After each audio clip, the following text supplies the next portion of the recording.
Bonjour à tous et bienvenue dans Focus. Le cinéma australien est l'un des plus vieux du monde. Il est d'ailleurs le lieu de naissance du film The Story of the Kelly Gang en 1906, qui est considéré comme le premier long métrage de l'histoire du cinéma. Même si en vérité, on n'a retrouvé qu'un fragment du film et donc on ignore sa longueur originelle. Pourtant, malgré cette arrivée rapide sur le territoire et une période un peu faste dans les années 40-50, le cinéma australien devra attendre les années 70-80 pour exploser sur la scène internationale et donner naissance à son âge d'or. D'ailleurs, quand on pense cinéma australien, deux films de cette époque viennent directement à l'esprit. Crocodile Dundee, de Peter Feynman, sorti en 1986, une comédie sur un chasseur de crocodiles australien qui a façonné le cliché de l'Australien typique à travers le monde. Une sorte d'aventurier de l'outback, non adapté à la vie citadine et affublé d'expressions incompréhensibles et d'un accent improbable. Ce qui n'est clairement pas le profil de l'Australien de base, à l'exception des expressions et de l'accent.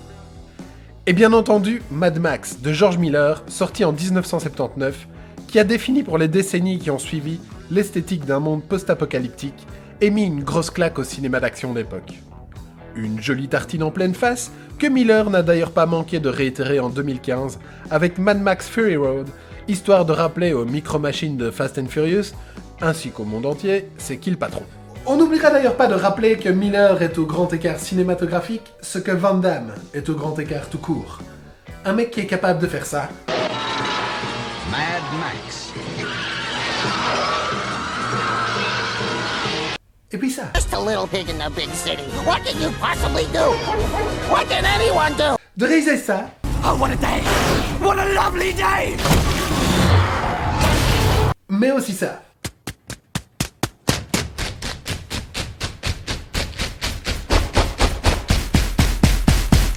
Preuve qu'il n'est pas tout seul dans sa tête. Le cinéma australien, c'est pas seulement des jolis chapeaux et des grosses voitures, et c'est ce qu'on va découvrir ensemble. Jackie, générique. Moi, je suis Thierry, moi. Mais qu'est-ce que c'est que ce zouf?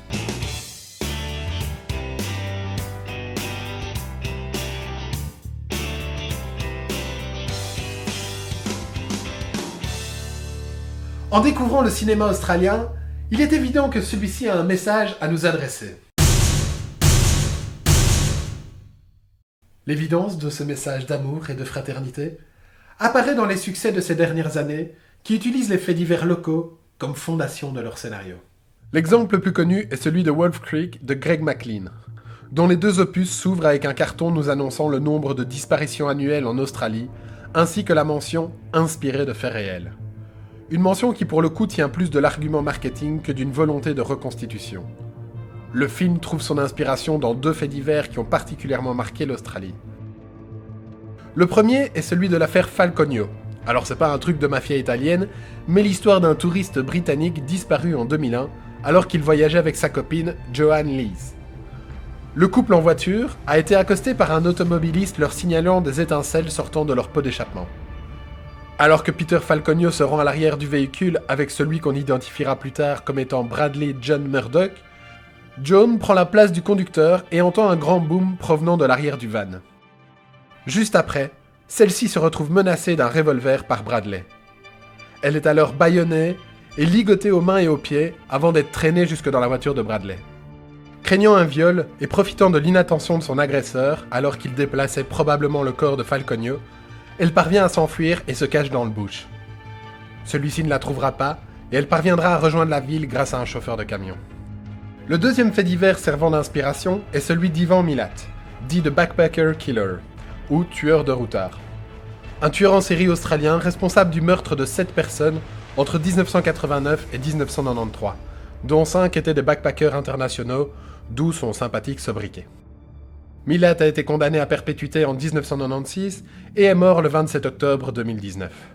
Wolf Creek 1 et 2 va utiliser plusieurs détails de ses crimes pour créer son boogeyman de l'outback, Mike Taylor. Le câble de serrage pour attacher ses victimes qu'il emprunte à Bradley John Murdoch, le coup de poignard dans la colonne vertébrale venant de Milat et qui deviendra la signature de son personnage, ainsi que les têtes explosées par balles des personnages, qui renvoient à plusieurs meurtres de Milat tirant plusieurs balles dans la tête de ses victimes. En ce qui concerne les faits, Wolf Creek utilisera l'archétype des backpackers visitant l'Australie sans jamais les connecter directement aux vraies victimes, mais détournera plusieurs situations véritables pour servir son scénario. Ainsi, dans Wolf Creek 1, Les personnages auront un problème avec leur voiture et recevront l'aide de Mike Taylor, un parallèle évident avec le cas Falconio. Dans Wolf Creek 2, des victimes seront abattues à leur campement, comme dans un cas d'Ivan Milat. Pour ceux qui seraient refroidis à l'idée d'aller visiter le cratère de Wolf Creek, sachez qu'aucune de ces histoires n'a eu lieu à proximité, loin de là. Voilà pour les liens avec la réalité, mais qu'en est-il des films en eux-mêmes ? Le premier opus est particulièrement banal, passant sa première heure à nous faire suivre les péripéties anecdotiques et clichés de ces touristes qui visitent l'Australie sans jamais en faire des personnages complexes ou attachants. Alors que le deuxième adopte plus régulièrement le point de vue du tueur, pour une expérience plus outrancière, entrant directement dans le vif du sujet et imposant une tension et un rythme qui ne nous lâcheront pas du début à la fin. Les deux n'ayant que le tueur comme lien, faites l'impasse sur le premier et matez directement le deuxième. Celui-ci est d'ailleurs devenu célèbre pour sa scène culte qui trahit tout l'amour que portent les Australiens aux kangourous. Shit! Flying kangaroo! Oh! Sorry, Skippy! Welcome to Australia, cocksucker! Autre fait divers, autre film. Les crimes de Snowtown de Justin Kurzel. Malgré un nom de patelin qui sonne comme le village caché des lutins du Père Noël, Snowtown, c'est définitivement pas l'endroit pour une petite sortie en famille, mais le théâtre de crimes atroces survenus pendant les années 90. Pas de carton inspiré de faits réels ici, car en Australie, tout le monde connaît cette histoire. Les crimes de Snowtown, c'est une série de 12 meurtres commis par John Bunting, Robert Wagner et James Vlassakis entre 1992 et 1999. Ceux-ci visaient les pédophiles, les homosexuels et les faibles selon les déclarations des tueurs. Sous-entendu, les handicapés, les drogués, etc. Pas besoin de détailler les faits ici, le film s'en chargera très bien. On suit l'histoire de Jamie, 16 ans, qui vit avec sa mère et ses frères dans une bourgade gangrénée par la pauvreté et la violence. Alors que lui et ses frères ont été victimes d'actes de pédophilie par le voisin d'en face, sa mère rencontre John Bunting, qui va aider la famille à faire fuir le voisin. Encore une fois, on aime les kangourous en Australie. Charismatique, charmeur, affectueux, Jamie voit en John la figure paternelle qu'il n'a pas connue. Celui-ci se rend rapidement indispensable et entraîne Jamie dans sa spirale criminelle. La puissance du film réside dans son réalisme oppressant. Son portrait d'un microcosme condamné à l'échec, prédestiné au malheur et à la misère sans pour autant tomber dans le misérabilisme facile.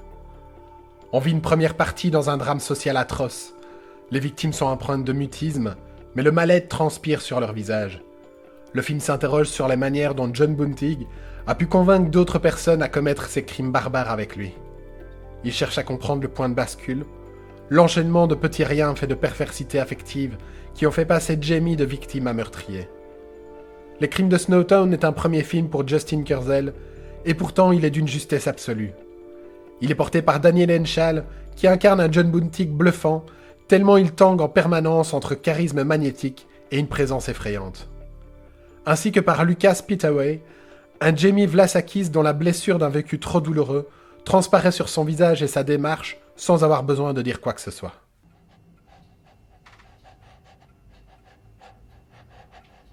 Shoot the fucking dog! On se dirige maintenant vers Perth en 1986, le 10 novembre plus exactement. Lorsque Kate Moore, 17 ans, parvient à s'enfuir de chez les Burney et rejoint la police. Elle leur raconte qu'elle a été kidnappée et violée. Sceptique dans un premier temps, la police finit par croire en son histoire vu le nombre de détails qu'elle leur fournit. David et Catherine Burney seront arrêtés et condamnés à 4 sentences consécutives d'emprisonnement à vie pour l'enlèvement, le viol et le meurtre de 4 jeunes femmes, ainsi que pour l'enlèvement et le viol de Kate Moore. David Burney se pendra dans sa cellule en octobre 2005. Catherine, quant à elle, fera une demande de libération conditionnelle en 2007 qui sera rejetée. Son cas était supposé être revu en 2010, mais l'avocat général de l'Ouest de l'Australie révoqua la période de non-libération conditionnelle de Catherine Burney, faisant d'elle la 2e Australienne à avoir ses papiers annotés pour ne jamais être libérée. Bien que Ben Young, le réalisateur, dément s'être inspiré exclusivement de cette histoire, son film Love Hunters en est complètement imprégné, et ce jusque dans les moindres détails. Il prend place lors de l'été 1987 à Perth. Un soir, lorsque Vicky fait le mur pour se rendre à une soirée, elle se fait aborder par Evelyn et John White, un couple de trentenaires en voiture, qui, sous couvert d'une invitation, la séquestre et la violente. Bien que le film déplace le temps de l'intrigue de quelques mois, l'expérience de Vicky est une contraction de celle vécue par les victimes des Burnies. On retrouve déjà la dynamique du couple telle que décrit par Kate Moir dans son témoignage, ainsi que lors de l'enquête de la police. Evelyn et Catherine ont eu des enfants avec un autre homme, mais ne peuvent pas les voir. Elles sont toutes deux dépendantes émotionnellement de leur mari, et le couple, aussi bien fictif du film que réel, deal un peu de bœuf. Les comparaisons auraient pu s'arrêter là, mais ce serait oublier toute la partie du modus operandi des agresseurs. Dans les faits, comme dans le film, les filles sont kidnappées en voiture, séquestrées dans une chambre, attachées au lit, violées et gavées de somnifères. Les points communs avec la réalité ne s'arrêtent pas là, mais en dire plus spoilerait largement le film. Car oui, si vous ne l'avez pas vu, Love Hunters vaut clairement le détour. C'est un thriller psychologique qui flirte avec le drame familial. Ben Young privilégie la psychologie des deux kidnappeurs, tout en se gardant d'expliquer leur motivation. Il fait de ce couple des personnages ordinaires vivant dans une banlieue tranquille d'Australie, qu'ils pervertissent à l'insu de tous. La relation qui unit Evelyn à John bénéficie d'une écriture et d'un traitement particulièrement réussis. Lui en tant que pervers narcissique qui la manipule constamment et joue sur sa culpabilité et sur l'amour qu'il lui porterait. Elle, tiraillée en permanence et déchirée par la contradiction entre l'amour immodéré qu'elle lui porte et la fibre maternelle contrariée d'une femme n'ayant pas la garde de ses enfants. En choisissant de s'intéresser plus à la personnalité de ses protagonistes, Love Hunters évite tout voyeurisme et complaisance en privilégiant les scènes d'horreur hors champ, renforçant ainsi l'intensité des situations et le désespoir de la victime. La réalisation est particulièrement soignée et créative, et se permet même quelques petits moments esthétisants, venant figer et magnifier des détails anodins du quotidien, avant de retomber dans l'horreur. Bref, une véritable petite pépite du cinéma australien moderne.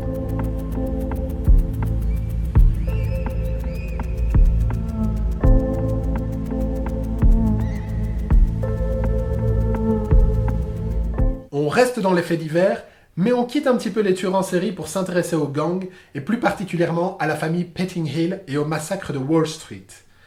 Des noms qui ne vous disent a priori rien, mais qui ont inspiré David Michôd pour son premier film, Animal Kingdom.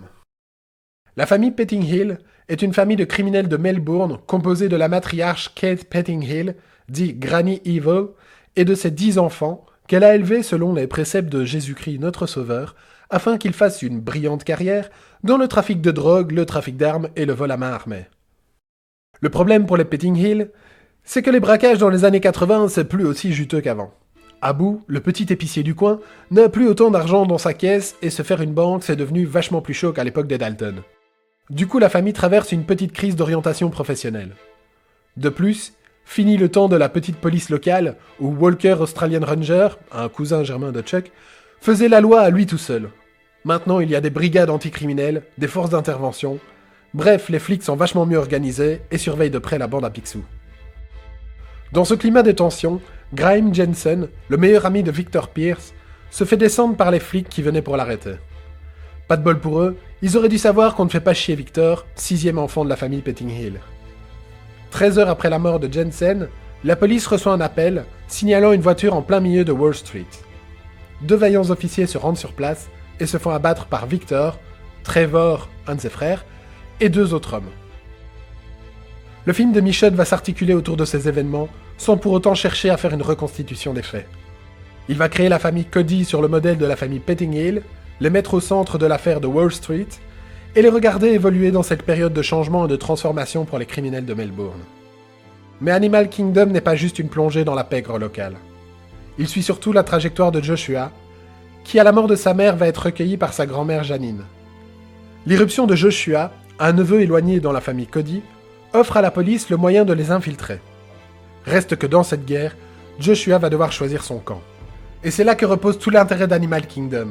À travers Joshua, Michôd place la sauvegarde d'un ado dans un milieu qui pourrait se retourner contre lui. Cette famille qui l'accueille est à la fois son sanctuaire, mais aussi une menace, tant par ses activités que parce qu'elle est à l'aube de sa désintégration, rongée de l'intérieur par la violence et la toxicité des rapports qu'entretiennent les membres entre eux. Le ton du film est glacial, à l'image de la séquence d'ouverture, qui voit Joshua regarder la télé pendant que des ambulanciers constatent le décès de sa mère d'une overdose. Le traitement restera effroyable et implacable du début à la fin. avec ce premier film, David Michôd est immédiatement devenu un des réalisateurs australiens les plus en vue du moment.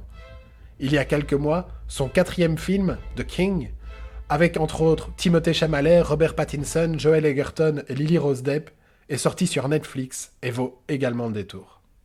Afin de ne pas complètement vous dégoûter du pays, on va terminer cette première partie avec un peu moins de massacre et un fait divers un peu plus lumineux. En 1977, Robin Davidson partit d'Alice Springs vers la côte est de l'Australie avec un chien et 4 dromadaires pour un trek de 9 mois long de 2700 km à travers le désert. Voilà. Je vous laisse 2 secondes pour bien appréhender la distance et imaginer les conditions, et pour voir la taille sur la carte. Tracks, le film de John Curran, qui emprunte son titre au bouquin écrit par l'aventurière quelques années après son périple, met en scène le temps de préparation et le voyage extraordinaire entrepris par Davidson. Car bien entendu, on ne part pas pour 9 mois dans le désert sur un coup de tête. Afin de mettre toutes les chances de son côté, Robin Davidson a passé 2 années à apprendre le dressage de dromadaires, ainsi que les techniques de survie pour affronter le désert. Malheureusement, comme la majorité des films basés sur de jolies histoires vraies, on se retrouve face à un traitement édulcoré, faisant plus facilement la part belle aux somptueux paysages australiens qu'à l'impact des épreuves rencontrées par Robin. On regrette le manque d'ambition cinématographique pour véritablement capturer la solitude tétanisante constituant une des difficultés majeures de ce genre de périple. On aurait voulu vivre ce voyage au plus profond de nos tripes, partageant les angoisses, les doutes, les chutes et les succès de l'héroïne, plutôt que ce parcours aseptisé qui se satisfait de son enchaînement de scènes. Alors faut-il voir le film ? Oui, pourquoi pas. Celui-ci glisse tout seul et reste plaisant à regarder.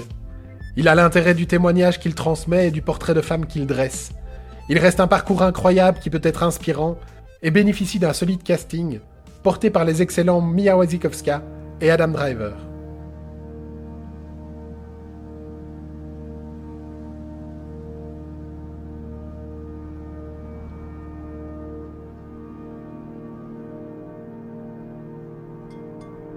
Et voilà, cette première partie sur le cinéma australien s'arrête ici. J'espère que l'épisode vous aura plu et ne vous aura pas complètement terrorisé à l'idée d'aller jouer les touristes en Australie. Pour le 2e épisode qui arrive très bientôt, je vous le promets, on parlera du cinéma aborigène, plus particulièrement de leur histoire, de leur place dans la société australienne, mais aussi de leur place dans le cinéma. On fera aussi, comme pour l'épisode sur le cinéma coréen, une présentation de plusieurs films qui selon moi valent le détour mais qui n'avaient pas leur place dans les 2 thématiques abordées lors des 2 épisodes. D'ici à ce que tout ça arrive sur la chaîne, je vous souhaite de belles découvertes cinématographiques et portez-vous bien. Ciao!